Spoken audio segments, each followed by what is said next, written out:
Well, ladies and gentlemen, we're looking at Apple stock, and as you can see, it is trading at this level, and we don't know where it's going to go. So let's take a look at the weekly chart.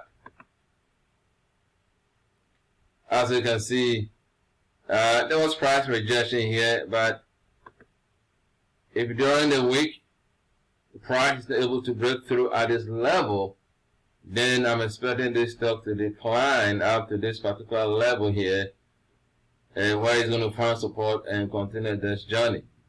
I believe, right, ultimately this stock is heading to the 400-ish level as the economy improves.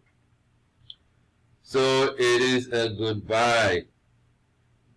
But for me, I will wait to see if we can get a better pullback, probably at this level, and then I can join the upside benefit. But for those of you who are aggressive, once it pull back, you can join and hold it until you hit the 400 mark.